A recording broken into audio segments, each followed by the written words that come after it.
Welcome to the I Work For Him podcast. I'm Michael Miracle, producer of the I Work For Him radio program, the voice of the faith and work movement. Our mission is to transform the workplace of every Christian into a mission field. What does that look like in your workplace? Let's find out right now. You've tuned into I Work For Him, the mouthpiece for the faith and work movement. We're your hosts, Jim and Martha Brangenberg. Welcome to our show today. We're glad to have you here with us. I just want to remind people we have a YouTube channel. So this is a place where you can go and actually watch the shows that we have produced, as well as other videos that we come up with every now and then, Jim, or even... We haven't done one of those random videos recently.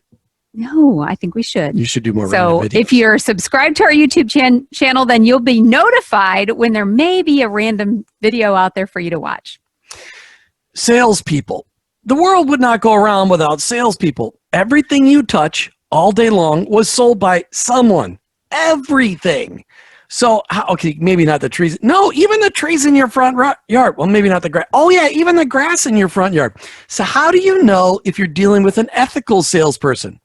It should be a given that salespeople should only sell you what you need, but that isn't always the way it goes, is it? How can you be a solid example of Jesus as a salesperson in the dog-eat-dog world of the marketplace in the great United States of America, especially in 2020 and coming into 2021? Well, our guest for the day, Deb Brown Maher, has written a book, Sell Like Jesus, 7 Characteristics of Christ for Ethical Sales. Deb thinks she could train a whole new generation of successful Christian salespeople who emulate Jesus in their sales approach. Let's hear what Deb has to say. Deb Brown Maher, welcome to I Work For Him. Thank you so much, Jim and Martha. Good to be here. We're grateful to have you here, and I loved your book, and I love the whole premise about, sell like Jesus. We're going to have a conversation about that, but before we get into that, why don't you tell us why you decided to become a follower of Jesus? I was always curious about Jesus, even as a child. And when I was around 11 or 12, I went to my first confession. And I had an experience of feeling the relief, like a weight had been lifted off of me because I confessed my sins.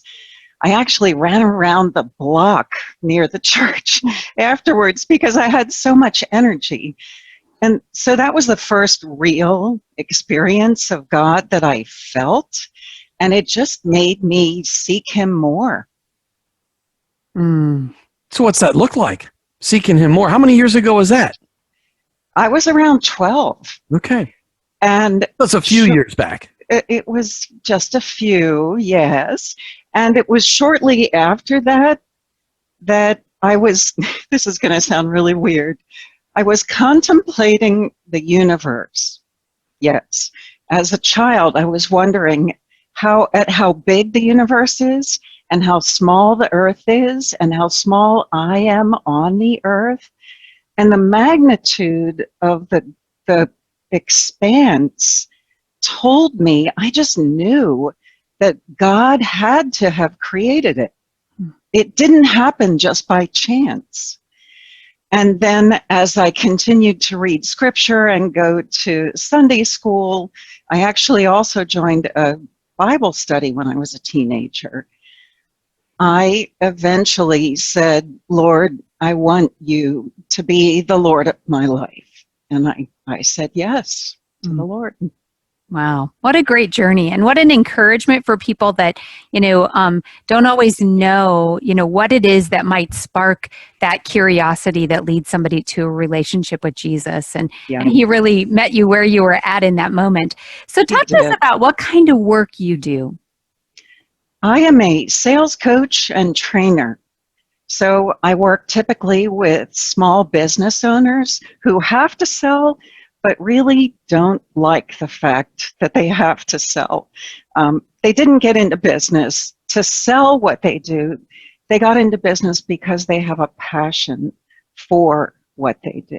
Mm-hmm. And sales is necessary to stay in business. So is that something that you had you done sales yourself, and so you kind of learned about it, or how did that happen? Yeah, great question. I got a degree, a 4-year college degree in Latin American studies, which qualified me to do very little in the real marketplace. So I ended up in customer service first and then in sales positions. And what I found was that the way I was being trained to sell, which, by the way, the training constituted about an hour of learning how to use a script that was very high pressure. I didn't like it. I wouldn't like being approached the way I was being told I had to approach other people. And it just really was a struggle for me. So I had to figure out a way of selling that I could live with, that I could look at myself in the mirror every morning and feel good about what I was doing, or else I wasn't going to be able to sustain it. That's a lot. And so many people who are involved in sales don't really get that they train people to overcome objections, which is really just putting pressure on people to try to get them to close the deal. I remember getting trained that in the insurance business 30 years ago. Well, you need to do this to overcome the objection. Like, you know what? If they really need what I'm selling, a natural conversation will reach that conclusion. And if I'm selling them what they need, they're going to say yes. And if I'm not selling what they need, they should say no, and I should be okay with it. Because maybe they'll say yes to me. Because if they say no today, it may mean that they'll say yes to me later. But if they say no to me today and I keep badgering them, they'll never say yes to me. Isn't that true? It's absolutely true. And there's also the fact that you can ask questions to see if there's something you missed in the explanation of your product, or something that perhaps they didn't fully understand, or even something else that needed to be explored before they would be comfortable saying yes. So there's a middle ground that I have learned about and that I teach people how to find. So it isn't just accepting the no, it's finding out why the person is saying no, or why they're objecting, if you want to call it an objection. Approaching it more along the lines of, is there something that we missed? Is there still a gap of understanding? And as a salesperson, I can actually lead the discussion to uncover those hidden things. And as we resolve those hidden things, we might definitely see there's no fit. If so, that's fine. We can shake hands as friends. Or we might see there is a fit and the person does want to move forward. It was just that gap of understanding that needed to be clarified. Talking with Deb Brown Maher. You could check her out online, DebBrownSales.com, DebBrownSales.com. She's written this book, Sell Like Jesus. And we're going to be right back with her and talk about this book. When I was young, I always dreamed of being on camera because on camera I could always make funny faces and be ridiculous.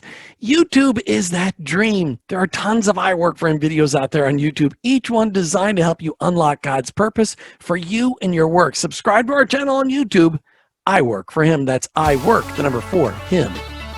Hey, we're talking today with Deb Brown Maher. She's written this book, Sell Like Jesus. And Deb, okay. Sell like Jesus? I'm pretty sure that there's a few 100 million Christians around the world that would say, Jesus didn't sell anybody. What do you mean, sell like Jesus? Right. So you've heard of the book, Lead Like Jesus. Yep. We've interviewed Phyllis. Interesting. And universally, people recognize Jesus as the master leader. Why wouldn't we also look to him as our example as the master salesman? So, yeah, I've heard the objections. Jesus didn't sell salvation. No, he gave his life so that we could enter into relationship through his sacrifice, enter into relationship with him and the Father and the Holy Spirit. But Jesus exacted a cost from every follower. I mean, Jim, Martha, what would you say is the cost? What did you have to give in order to follow Christ.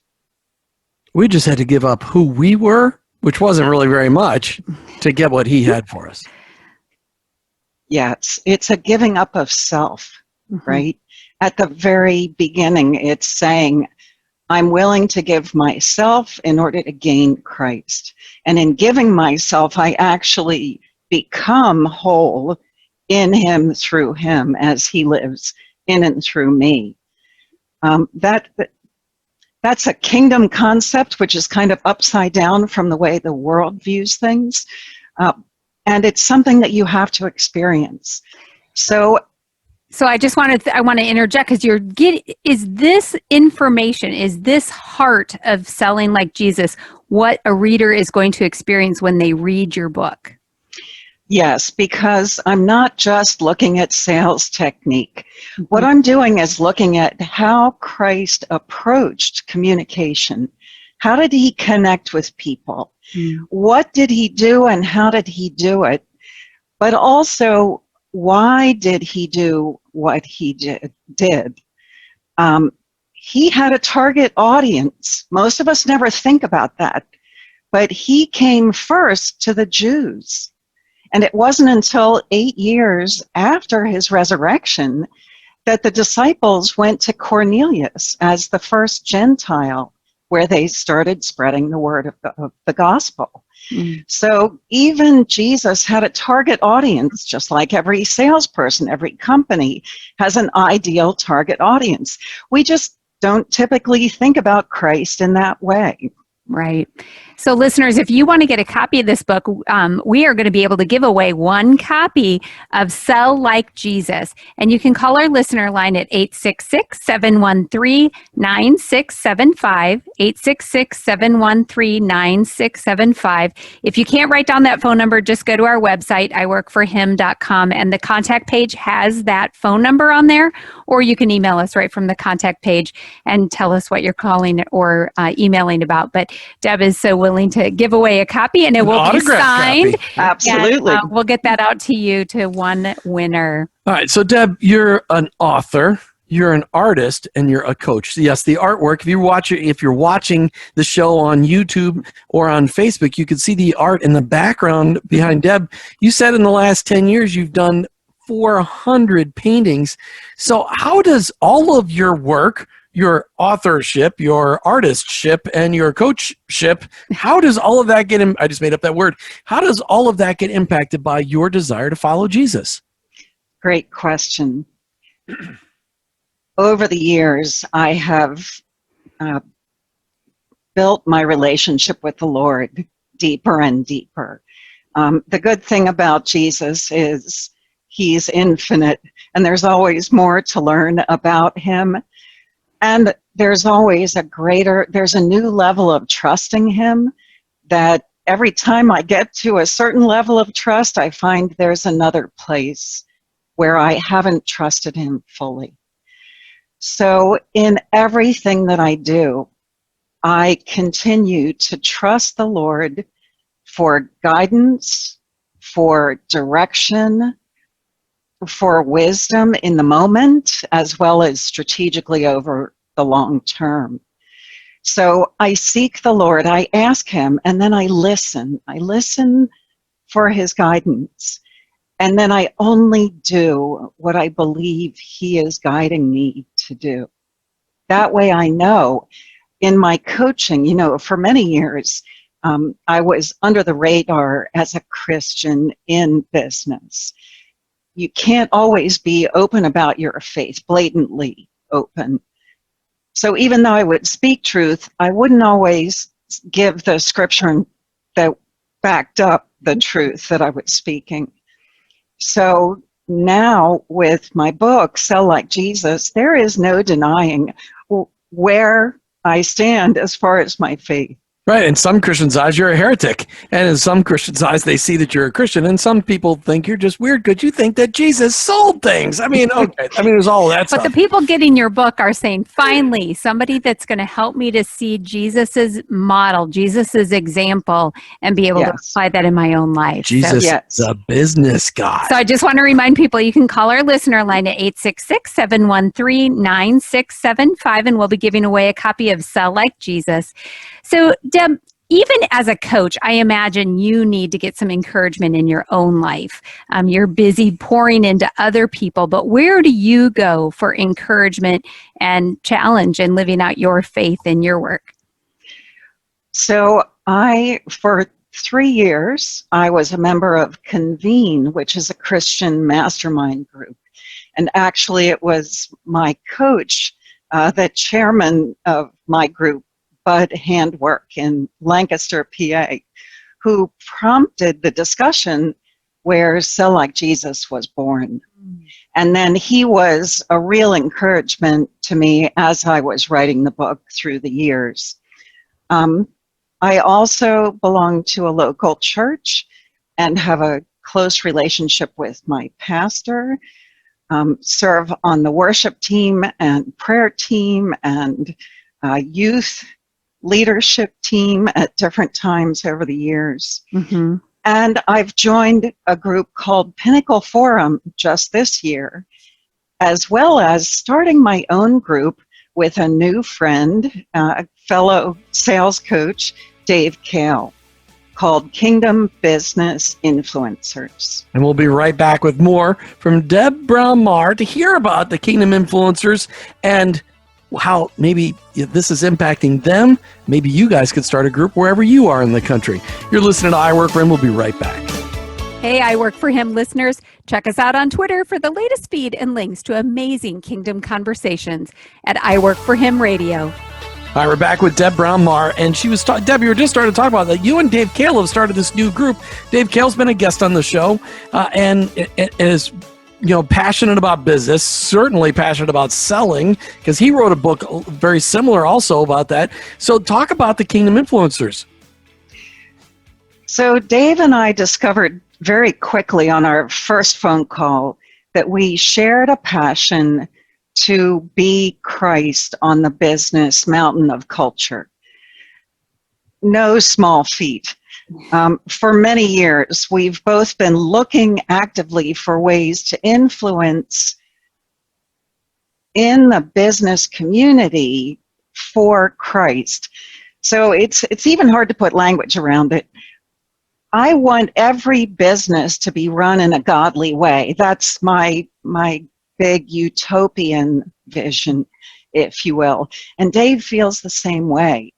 So we realized that there were many of us operating individually in our own spheres of influence, but we didn't have the power of unity working for us.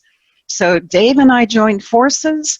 Then we both looked through our contact lists and looked for people who had a similar passion and said, hey, we're starting a group. We really don't know what we're doing, but let's figure it out together. Mm-hmm.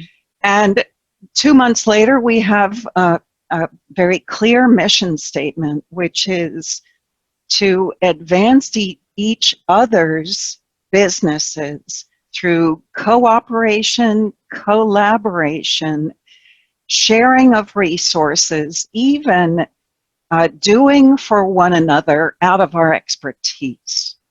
So it's a wonderful journey that's just beginning.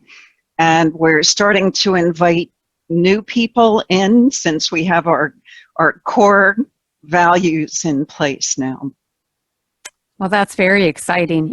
It's great to hear things like unity and collaboration. I think that, people that maybe have been listening to I Work For Him for quite a while have heard those things talked about in all of the realms of where we can have influence.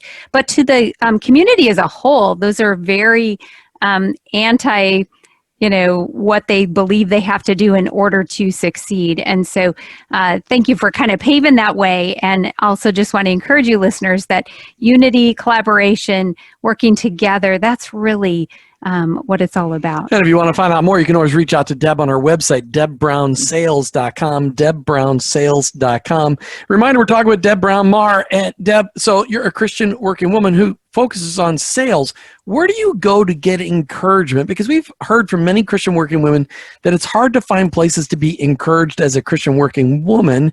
Where do you go to get encouraged as a Christian working woman to live out your faith in your work and to be okay with that call on your life? Well, it won't surprise you to hear I look for other Christian business working women and men. We all share Christ. We all share a passion to be excellent at our craft, to do business in a godly way, a way that honors God in all that we do. And in many instances, we're swimming upstream. So to share and encourage each other, just to pray for one another, to high five each other on our accomplishments, that celebration is really important. It's something that I have found missing for most business people in general. It's like, okay, we accomplished that, next.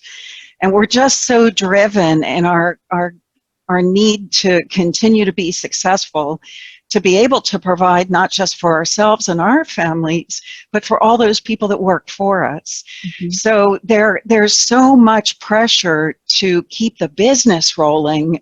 We really have to consciously step back and take time to fellowship, to pray for one another, to encourage each other.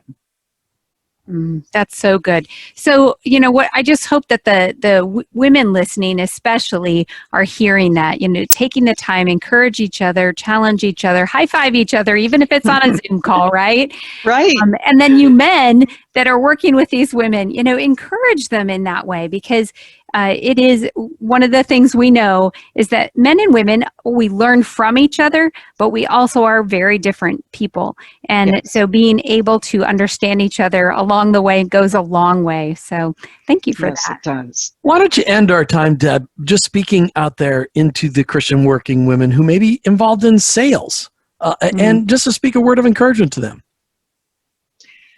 So I would encourage you to cultivate your prayer life, to cultivate your relationship with Holy Spirit, because He is an ever-present help in time of need.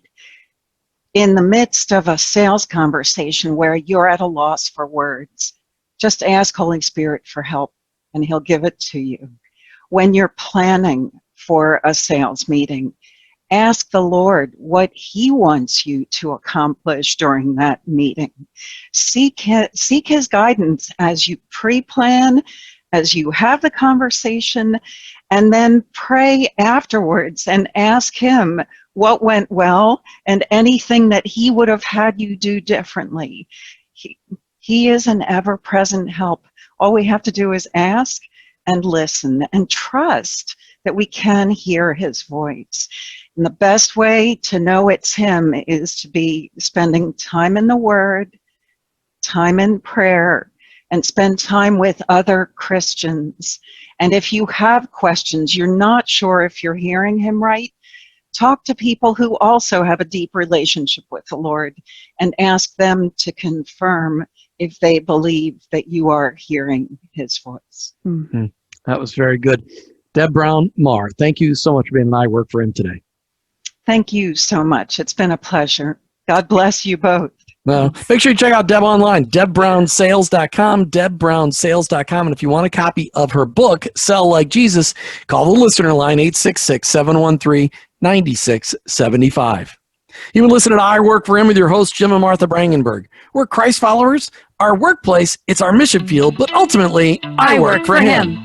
Thank you for listening to the I Work For Him podcast with your hosts, Jim and Martha Brangenberg. Please visit iworkforhim.com to learn more about connecting your faith and work, to join the I Work For Him Nation, or subscribe to our weekly blog. You can also follow us on social media at I Work For Him to stay up to date and meet our guests. If today's message spoke to you, please subscribe, rate, and review the show on your favorite podcast platform. Your review will launch more workplace missionaries across America. That's at I Work For Him and online, iworkforhim.com. I work the number 4 him.com.